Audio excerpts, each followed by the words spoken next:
Yeah. Reka ntangire shima Imana. Let me start by thanking God Kuko Imana yacu ni nziza. because our God is faithful. Imana yacu Our God, niyo mugenga w'ibintu. He is the leader of every season. Ibyo tutigeze dutekereza Whatever that you never thought of, n'ibitarigeze bigera mu ntekerezo zacu. the things that you never think of, Imana yarateguye kuva kera God has pre-planned it long time ago kugira ngo tugendere. so that we can walk through it. Imana ishimwe. Praise be to God. Kuba muri Australia uyu munsi To be in Australia today, mu migambi yo mu muryango nabayemo among my family plans, sibanteganyirije ko nzaba hano. we did not plan about me to come here today. Ntibigeze baza no kuhakorera ubucuruzi They even did not run any business in this country. kandi isambu ryabo bigeze kuhagira They don't even have any land in this country. kugira ngo aricyo kizana To say that that's what will bring yo me kureba ubutaka bw'abasogokuruza. to come and visit my forefathers' land. Ariko Imana yari ko uyu munsi nzaba mpari But God knew that today I'll be here kugira ngo mpagarare for me to stand firm and speaking on His behalf. ndabashimiye rero ku ikaze mwanyakiriye. I thank you all for the warm welcome. Imana ibahe. May God bless you. Haleluya. Amen. Abasingi Hosanna Imana ibahe umugisha muri Australia. May God bless you in Australia to welcome you. narabitekereje I have thought about it, Imana nayo irabyemera and God has allowed it to happen. buri mwanya kugira ngo nze ibane. And God planned a day for me to come and be with you. May God be praised.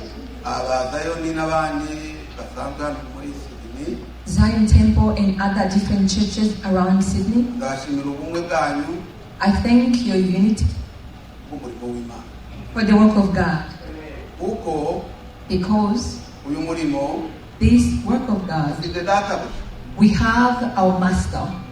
uzaduhera The master will reward everyone, kandi and kompiyuta ziwe his computer, ntabwo zizazizamo ibintu zabirogoya there is not any fault in his computer ngo usange wenda bimwe byasibamye to see that it may forget some things. ngo usange wenda virusi yinjiyemo Maybe the virus can attack the computer. biri fixed Everything that you have done, it is ikora there. neza It happened and it works kuva ku perfectly ntangiriro from the beginning of our journey kugeza ku iherezo. to the end of our journey. kuko niyo mpamvu bibiri ivuga ngo That's why the Bible says izimenya itangiriro He knows the beginning ikarangiza n'iherezo. and also the end. Amen. Amen. Haleluya. Hallelujah. izimenya itangiriro He knows the beginning ikamenya n'iherezo ryayo. and He knows the end of everything. niyo mpamvu itazayikanga.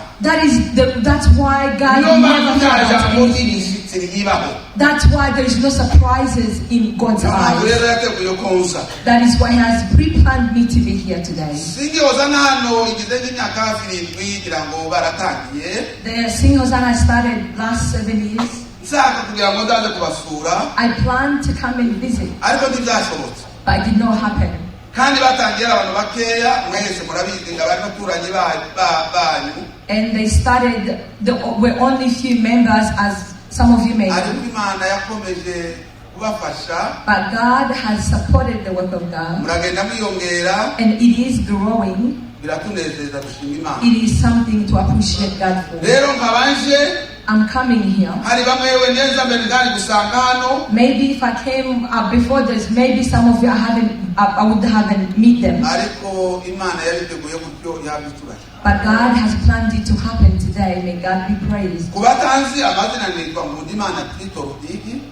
Those who doesn't know me, my name is Titus Mundimana Rudigi. ni umugabo ufite abana batandatu n'umudamu n'abuzukuru babiri. I am a man with 1 wife, 6 children, and 2 grandchildren. Amen. Amen. twese turi abakozi b'Imana. We all serve God. dukorera umurimo w'Imana muri Canada mu mujyi wa Ottawa. We serve in Canada, in Ottawa. Imana ishimwe. May God be ariko praised. ndashimira Imana kuko na hano singozani hari I praise God that the Sing Hosanna is here. naho twatangiriye ni muri Uganda naho irahari Where we've started is in Uganda and the church is still muri there. Sweden dufiteyo ubundi mukozi w'Imana watangiye y'umurimo And in Sweden we have another Sing Hosanna church. akaba ari njyewe rero uyoboye abo bashumba cyangwa se ayo matora. I am the chairperson of the whole Sing Hosanna ndashimira church. Imana rero ko yanizeye I praise God for trusting me, ikampereza ubwo butunzi bwayo and He gave me His treasures kugira ngo arizo gukomeza kumureberera. so that I can look after God's treasure. Imana ihabwe icyubahiro. May God be praised. rero naje uyu munsi I came here today mu bihe bya Pasaka for Easter. kandi ibihe bitoroshe. It is not an easy season. umurimo dufite Ottawa uracyari mutoya The work of God we are doing in Ottawa is mu buryo ntari kuza small. ngo ngire abandi siga kuko numvaga bintu. It was hard for me to leave the work of God in Ottawa because there's no many members. ariko Imana iramfasha mbona abandi bansimbura basigara bakora umurimo But God has supported me, and He gave me people to support me for me to come and be with you on this nzabakurikirana kenshi. I do follow you many times. iyo online bakubenshi ndabazi I know some of you online. Come kandi online. iwacu haragoye ubu ni mu masaha 7 z'ijoro Now it's 1 a.m. ariko nkicara ngatarama nkabakurikira amateraniro akarangira. I will sit at 1 a.m. and follow your church service until the end of the service. ndashimira abasemuzi bacu Imana yataye Imana ibabamugisha. I thank the interpreters. May God bless them. uyu ni umurimo utoroshe. It is not an easy job. amen. Amen. Imana izatwongera amavuta.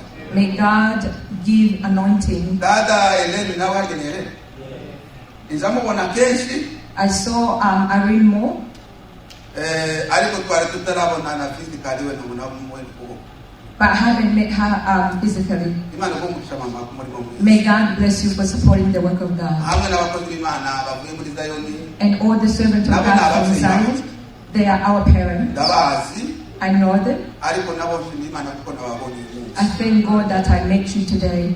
twese hamwe rero All of us together, karibu we welcome you kufatikanya kumva ijambo so that we can all share the word of God. Imana ishimwe. May God be praised. ndaza gusaba umuntu usoma I will ask someone to help me with reading kugira ngo amfashe so that they'll help me to read. niyo bidufasha kwihuta. It will be quicker.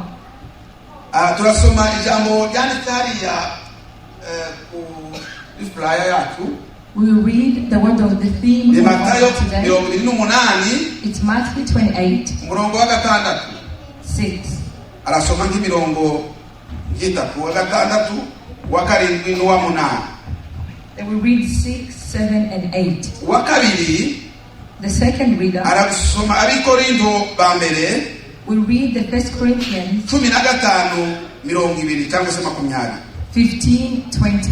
hanyuma tuganire ijambo ry'Imana. And then we'll share the word of God. amen. uwa mbere arasoma muri Matayo 28 Matthew 28, gatandatu 6. ya Matayo 28:6 aravuga ngo ntari hano kuko yazutse yego nk'uko yavuze nimuze murebe aho umwami yari aryamye nimugende vuba mubwire abigishwa be nk'uko yazutse kandi azabakiriza kujya i Galilaya iyo niho muzamubonera dore ndabibabwiye. Amen. amen. Matthew 28:6-8. It says, He is not here, He has risen, just as He said. Come and see the place where He lay. Then go quickly and tell His disciples, He has risen from the dead, and is going ahead of you into Galilee. There you will see Him. Now I have told you. Amen. amen.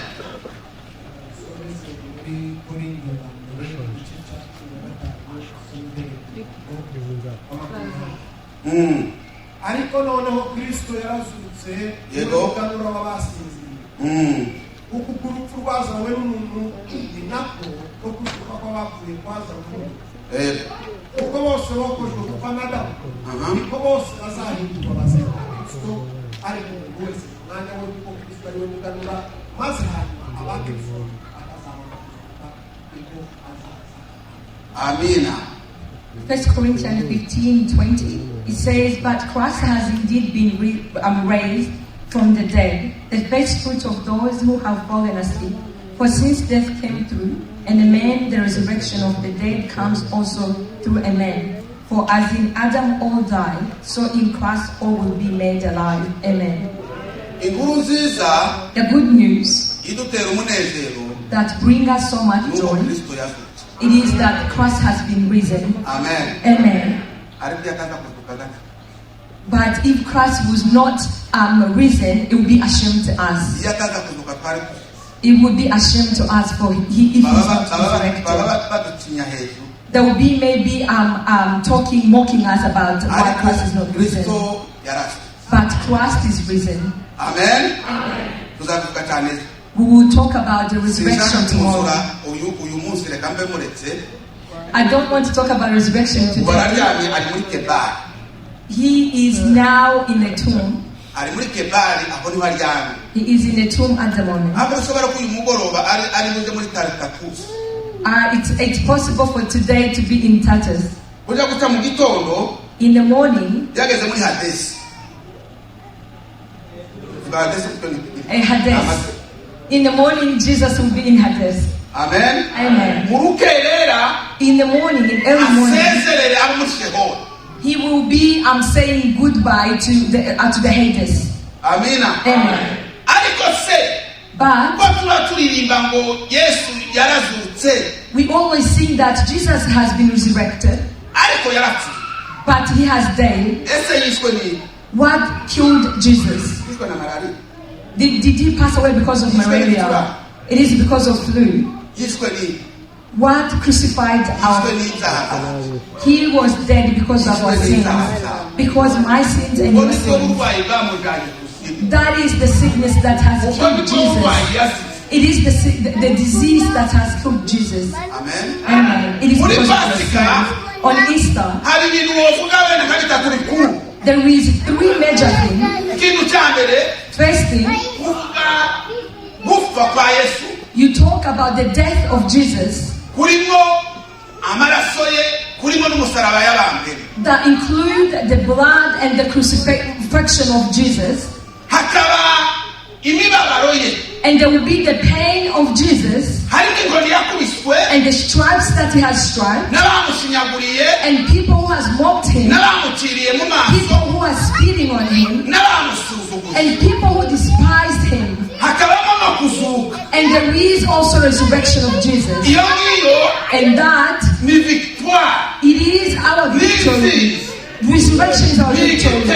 It is the goal. The last goal was resurrection. Hallelujah. Hallelujah. Jesus, he was dead because of our sins. The Bible says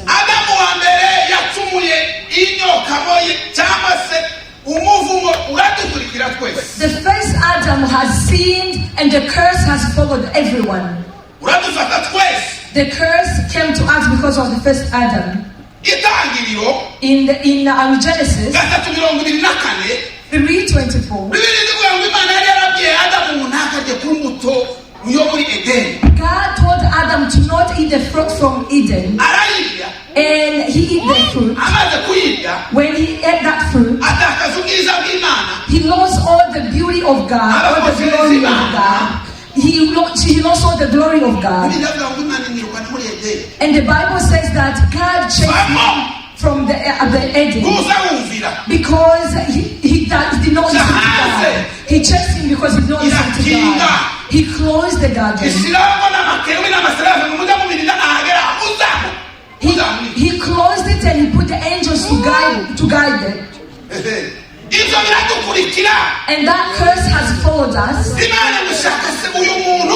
And God thought, how am I going to hate this person? How am I going to redeem this person? Because of the unfailing love, God says that I am going to search every way to bring this person to me, so that I can bring this person to me. So I can bring this person to me. I love this person. I won't leave him because Satan has deceived him. But I need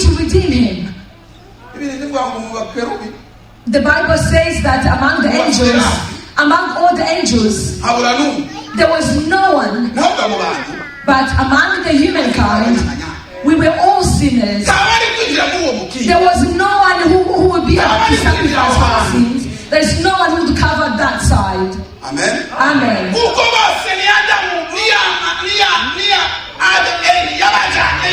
Because we all have the same DNA as Adam, the sins was following us. But God himself, he said that I need to save the humankind. Jesus decided to come and save us. Amen. Hallelujah. Jesus decided to come and sacrifice for our sins. The Bible says God, he became a human. God, he left his own glory. He became a man. Bible says Jesus, he was a full God, 100%. He was a human, 100%. Hallelujah. Hallelujah. Woo! Hallelujah. Hallelujah. But God says that, Jesus said that I'm leaving every glory so that I will save people. One morning, one Jewish woman, she became pregnant, and his fiancé was not pleased about it. And the fiancé was thinking about rejecting the woman. And the angel came at night and said, that pregnancy is not for the woman. There is someone great who is in that womb. There is someone great in that womb. You need to keep going with your fiancé. He will call the great, a Father in heaven. He is Emmanuel. He will come to dwell among the people. Amen. Amen. He is coming to live with us. He is coming to live with people. He is coming to live with us. Hallelujah. Hallelujah. That is the times and say. That is the times and say. And that's what I need. Baba say. That is the times. Amen. Amen. Yes. Jesus, he became to the woman's womb. The Bible says that it's true. The things of God is very mystery. The Catholic always says that it is a great mystery. And they will say Amen. And they will go home. And for the Catholic, they always say it is a great mystery.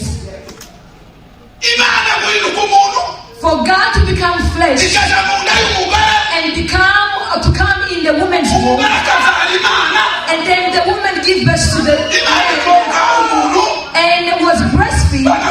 Amen.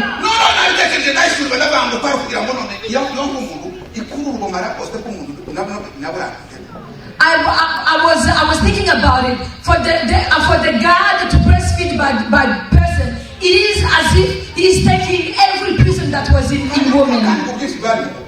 And a lot of prison was in woman. The woman was the one. He said that I will be the woman. I will be raised by the woman, and I will breastfeed by the woman. And every person will come out so that I will save people. Hallelujah. Hallelujah. Hallelujah.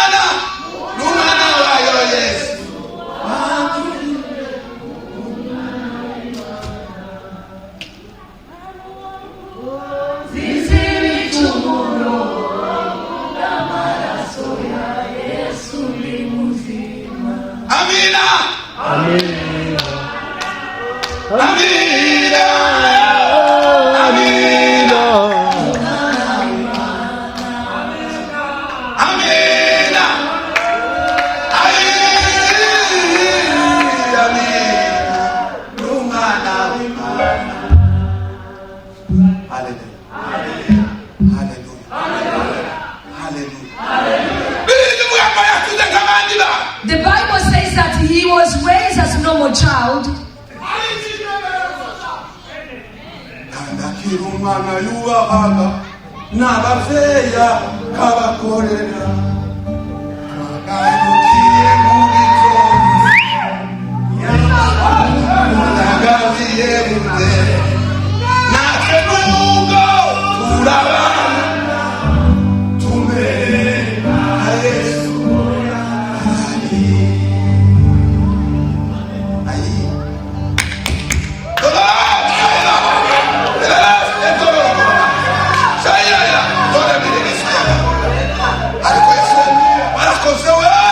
Thank you, Jesus. Hallelujah! Hallelujah! Hallelujah! Hallelujah! Hallelujah!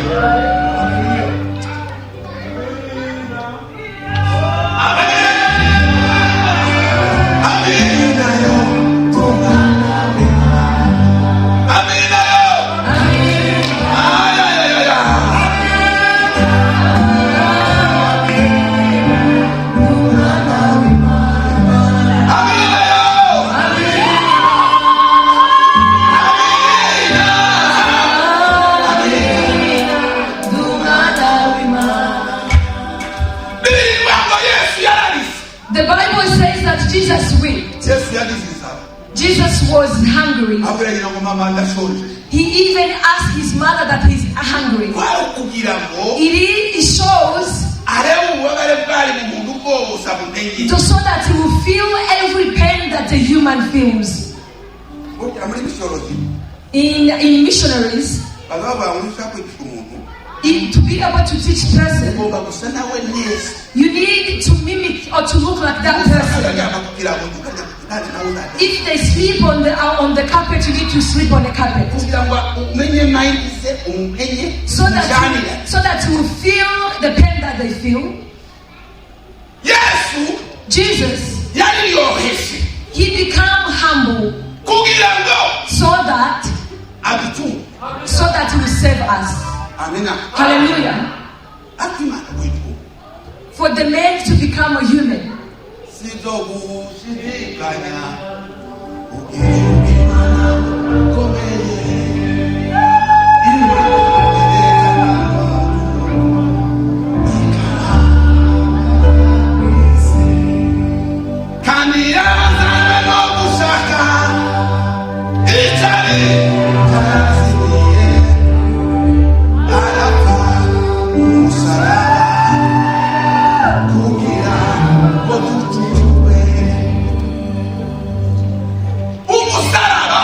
The cross, it is for evildoers. It was for evildoers. But Jesus decided to look like an evildoer. Amen.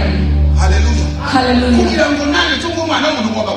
So that I will save the humankind, I need to look like a human. He was crucified on the cross. He said that the human was seen through the tree. I need to go on the tree, on the cross to save the woman. Hallelujah. The humankind is full of sin. I need to look like a sinner. The Bible says that God looked to him and God turned himself. He turned his back against Jesus. Look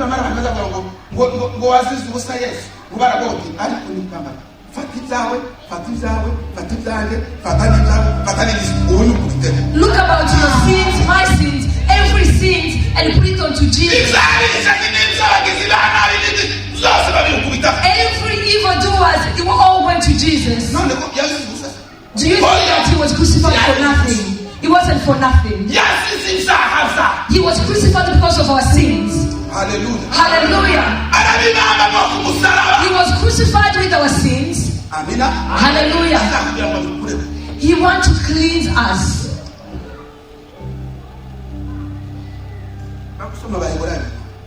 Read in Hebrews 2:14. Jesus is the King.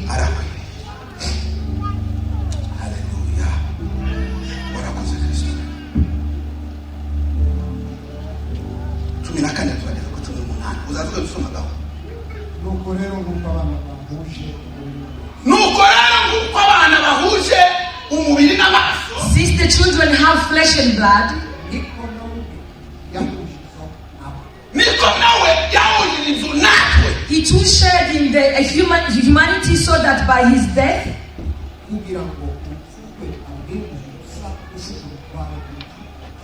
kugira ngo urupfu rwe aruhinduze urundi rupfu ariko Satani yari yaraduteye. So that by his death he might break the power of him who holds the power of death, that is the devil.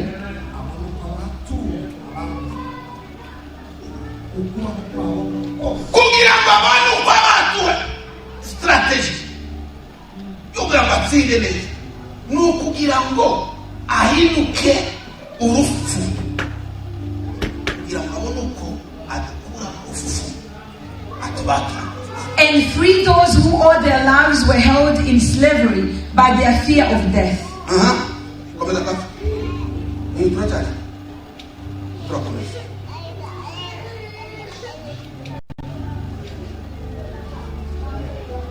kandi rero tuzi yuko atari abamarayika yaje gutabara. For sure it is not angels who helps, but Abraham's descendants.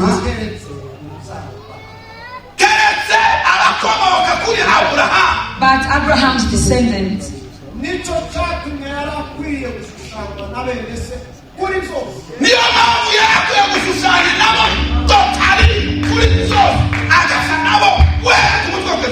For this reason he had to be made them fully human in every way.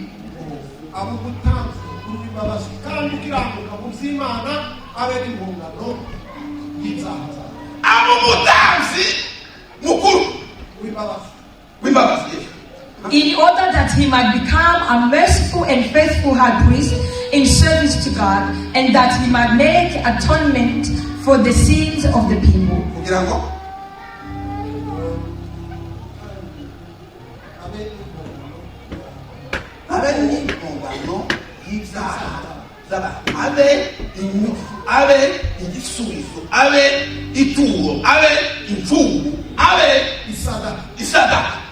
He may make atonement for the sins of the people.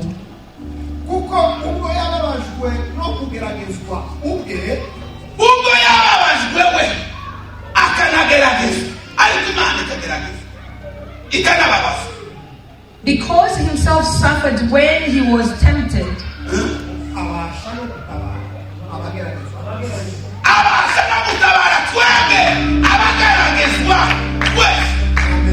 he is able to help those who are being tempted. Amen. No. Amen. Are you in temptation? He is able to help those who are being tempted. He is able to help those who are being tempted.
about Jesus. yaje kugira ngo tugire Also, He came to bring peace to us. haleluya ashobora no kubabarana natwe kuko nawe yarababara He is able to feel our pain because He was tempted. ariko asimira wowe He knows about pain. haleluya Hallelujah. kandi yagatungura ubugingo He came and saved atungura us. umubiri He saves our body. atungura ubuzima bwacu bwo mu mubiri n'ubwo mu mwuka He saves our spiritual and physical life. iyo yaragenda kuri biki Hallelujah. totally zose Everything. azazi He is able to change everything.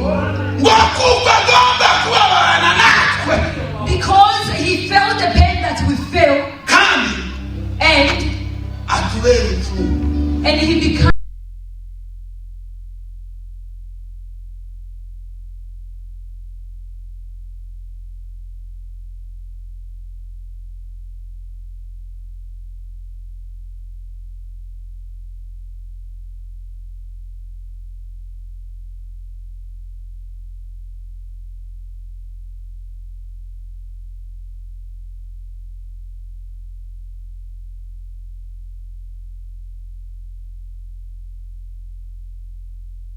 bamagira kesi And they criminal case put the criminal ati person uyu on Jesus. muhungu w'umuyuda mwene yosefu They said this son of Joseph. basogokuza n'imyaka bubatse ibigiri Our ancestors has iba taken bakumva long yisiza time. kumusa yo kubita hasi He said that he can destroy the church ati for 3 days. azayigereranya He is saying that he can do it, but he can't do it. tuzamubonesha We will crucify him. tuzamwereka uko We tuteye will show him what we can do on him. nawe yari kuvuga gupfa no kuzuka But Jesus meant about his death and his resurrection. haleluya Hallelujah. wa mwana w'intama wa pasaka batubwiye The lamb that they spoke yari about, ubuhanuzi bahanuraga uko kristo azaza it was a prophecy about how Jesus will come.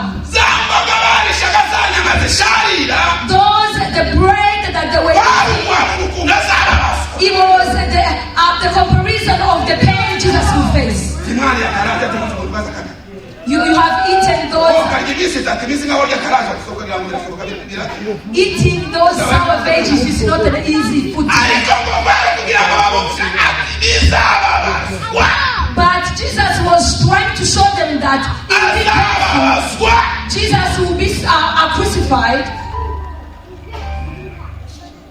amen amen yes Jesus. yaje kwisi zosabisi ibyo ari He came in this earth. He knew exactly what he's coming to. kandi yaje abyemera anabishaka ko And he came knowing and accepting to be crucified because of our sins. amen Hallelujah.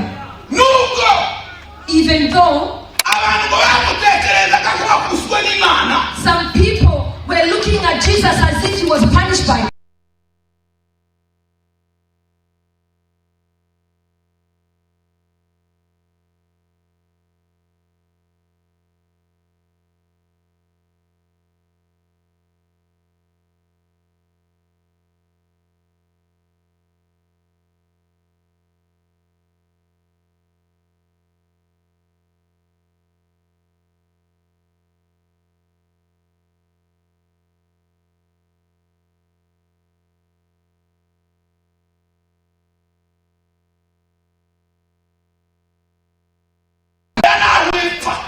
They took Jesus because they were telling him, they were accusing him so many sins. He followed us until his death. They struck him, and they were accusing him that he is making himself look like God. They've done a bad thing to him. They asked him, "You have saved so many. Why can't you save yourself to this cross?" But they never knew about what God is going to do, what Jesus is going to do. He was being patient. His plan was for the humankind He was ready to pay the big price to save the people. When they were stripping him, he was saying, I love people. When the blood was coming from Jesus, he was saying that he loves people. So that he will take us from our sins. We were in darkness. We were in so much pain. We were like slaves in pain. But those stripes, it became the price that he has paid, so that he can pay that price of saving us.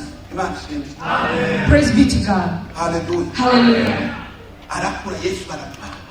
Jesus was crucified. They crucified him on the cross. After crucifying him, and they said that they need to put him in the tomb. Praise be to God. We need to go and bury him. Our pastor has talked about it. As the prophecy said, when they were about to break Jesus' body, Jesus said the last word that it's all over. It's all over. And Jesus passed away. But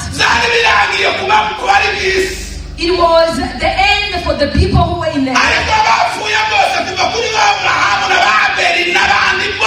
But for those who were dead long time ago, they were in Hades. He said, I am serving this people. Why am I leaving people in the tomb? It was possible for Jesus to be crucified and leave those dead people in the tomb. But he said, I need to go and raise people who have been dead long time. That is why Jesus is called the King of people alive and dead. There is no other king who lives dead and alive. All other king leads people who are alive. But Jesus, he is a king of people and those who are dead. They took him, they buried him. When at the cemetery, when they used to bury people, they call it kebab. That's where they bury people. But when you pass away, those people who were passed away, there was Christian, non-Christian. Those non-Christian, the Christian were in Hades. Those who are non-Christian was in Sheol.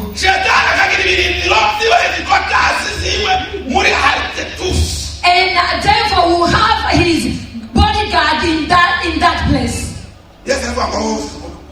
And Jesus decided to go to all those sides.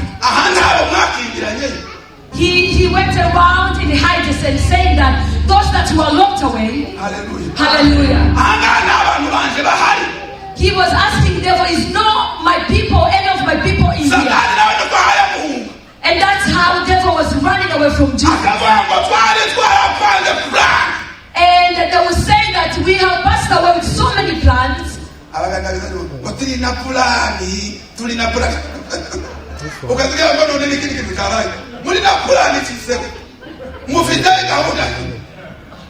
The Uganda, there's a song Uganda used to sing saying that they have plans.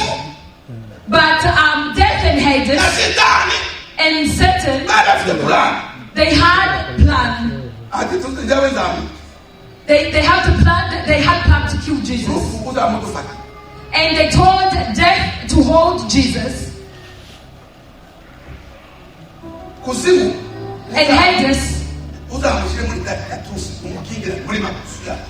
you need to keep him in the prison, in that Titus.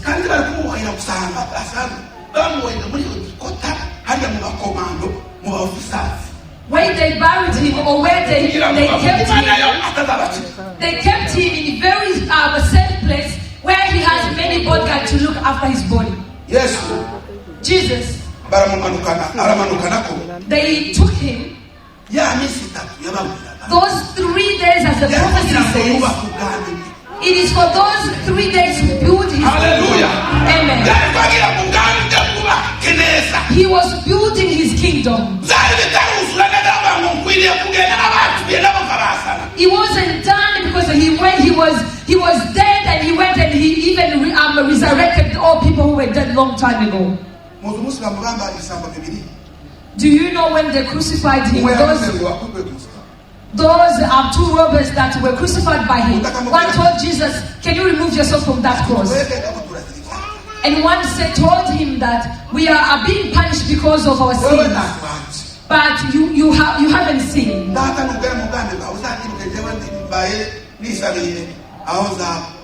He asked Jesus, "Father, when you reach into your kingdom, please remember me." And Jesus turned his head to him that today I'll be with you in paradise. The theology says that the paradise was not existed back then when Jesus said that word, but because Jesus has pronounced that word paradise, that's when it has been created. Because when the holy people, the Christians, they will go in the church of Abraham and wait. And Jesus decided to not leave them. He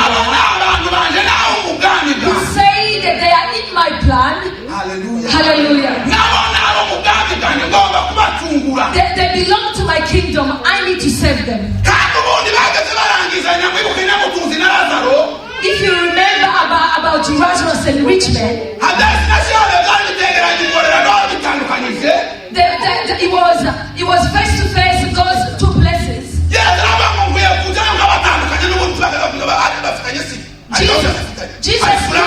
Jesus looked at the place where the Christian and non-Christian are.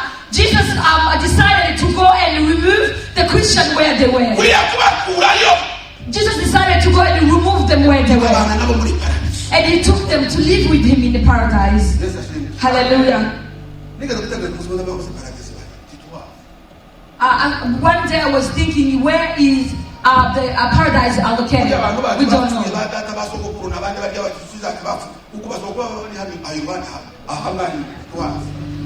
The Bible doesn't say where the paradise is. Those ancestors who are passed away, the paradise may be nearby. We don't know exactly. Jesus told them that today I'll be with you in paradise. Praise be to God. Hallelujah. Hallelujah. Yes.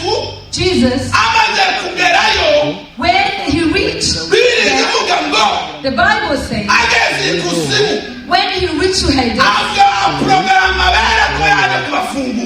he told the saint that he's coming to set them free.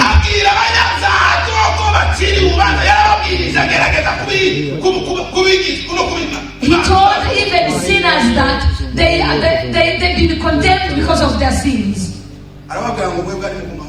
He told them to stay where they are. They are waiting there because they did not repent. And those who did not repent, they got the same place. But Christians, they are there waiting.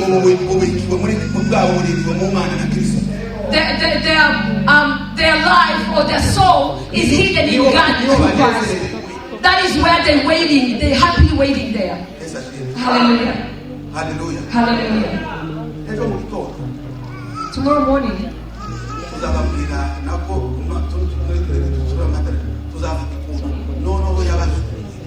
we will talk about how Jesus raised all those people.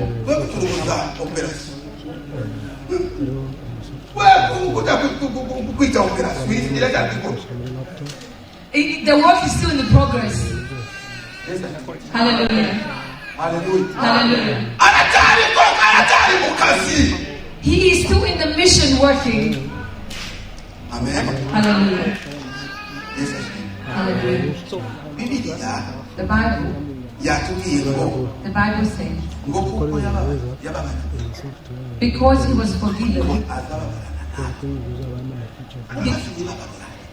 because he faced the pain, when we face pain, he feels pain with us. He told his disciples before going to heaven, he prayed this prayer. He said, Father, those who you are given to me, but I told them about the salvation, about your name, but I am not taking them with me today. I am leaving them to the earth, the earth that is full of sorrow. But I pray that protect them through this pain. Amen. Hallelujah. We will talk tomorrow about the resurrection of Jesus, the action of Jesus, and how Jesus protected us. His work was not finished. He is still in work. Hallelujah. Because we are not in heaven yet. Because we are not in his kingdom yet. He is still looking after us. He's still looking after you.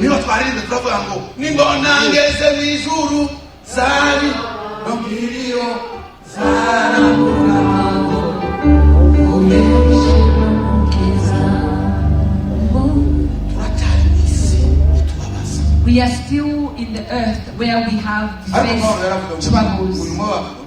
But Paul says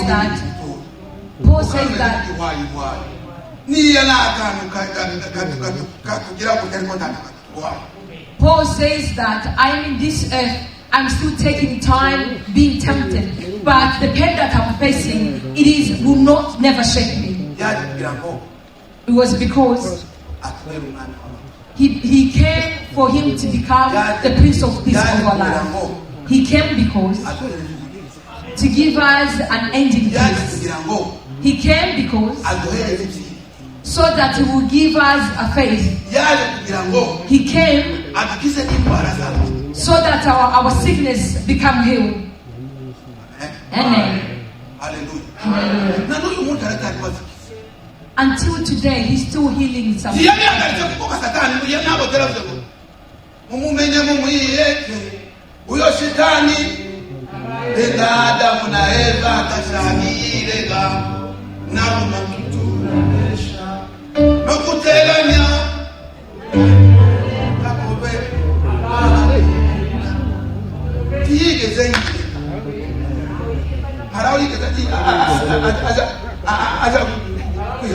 Satan did not repent. He is still on the mission of saving people.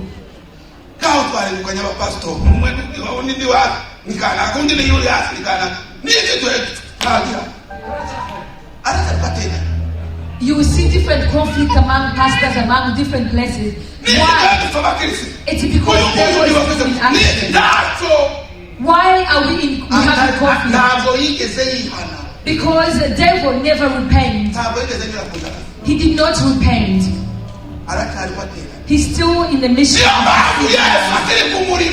That's the reason why Jesus is still watching over us. Hallelujah. So that the devil will not deceive us. So that the devil will not steal us. So that Satan will not cause sorrow in our hearts.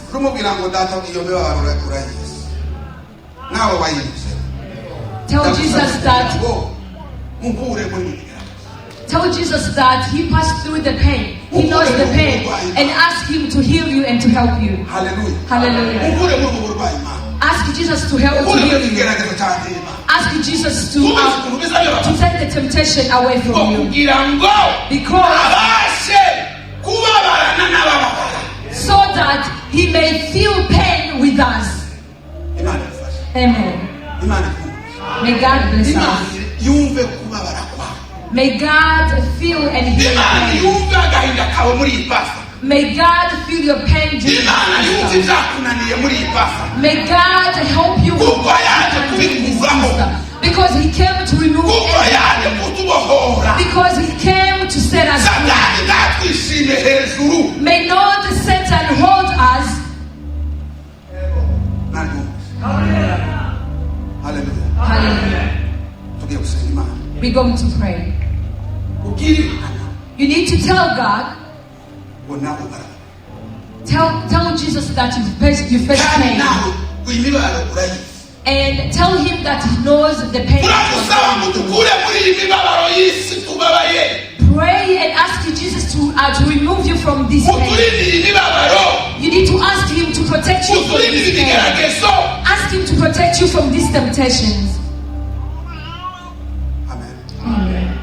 Kuko Because Pasika the Easter, kwibuka gupfa Passover, we remember about death. imibabaro We remember about pain ya Kristo of Christ. bigatuma natwe And that causes us, tugira umutima utwereka ko ari kumwe natwe. we have heart that our heart will convince us that we have Jesus in us. Ugire icyo ubwira Imana.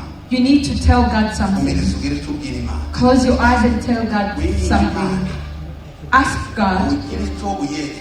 Tell God and ask Ubwire Him Imana something. mu iyi Pasika imbere Pasika ya mbere mu buzima bwanjye. Ask God for this Imbere Passover Pasika to be ifite unique impindura mu Easter. buzima bwanjye. May this Passover be a changeful one. Hallelujah. Hallelujah. Imbere Pasika ihindura amateka. May this Passover Imbere change. Pasika ihindura ibinanishije ubuzima n'ubugingo bwanjye. May this Passover help every temptation that is in your life. Mwami Yesu. Father God, Mwami Yesu. Father God, Uri Imana yacu. you are our God. Ubugingo bwacu. Our body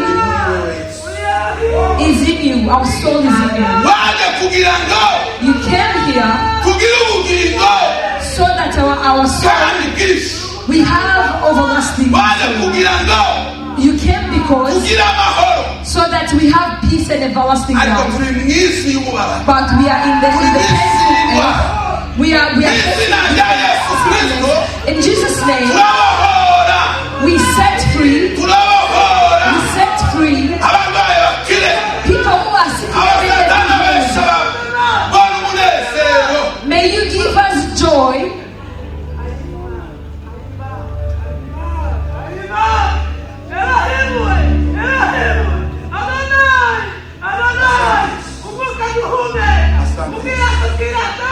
Asante, asante, asante. Oh, data. Uri umwami w'amahoro. Reka izina ryawe ryandikwe. Reka izina ryawe shimwe. Ubahane. Hindura imiryango. Ubwoko bwawe iyi Pasika bibuke kuzuka kwawe. Bibuke kuko baje mu isi kugira ngo tugire umudendezo n'amahoro. Data, uhabwe mu izina rya Yesu Kristo umwami. Amen.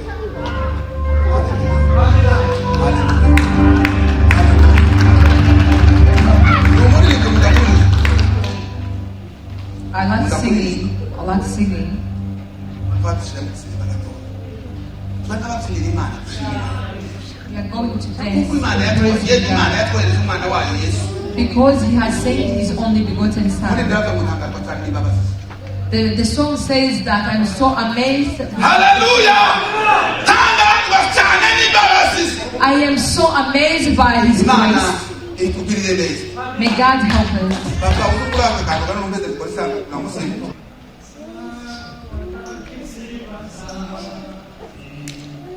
Yenye maji mengi mema ni upendo wa Mungu.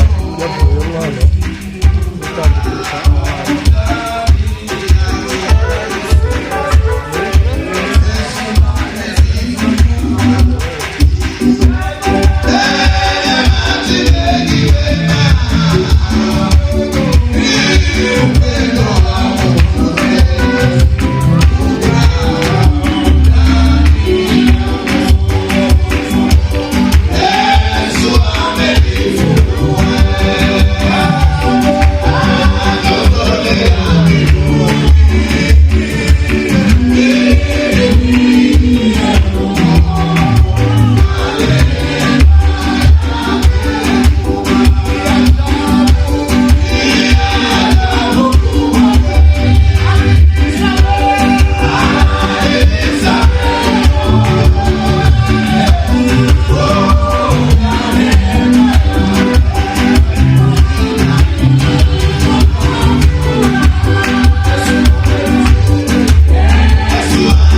Amen.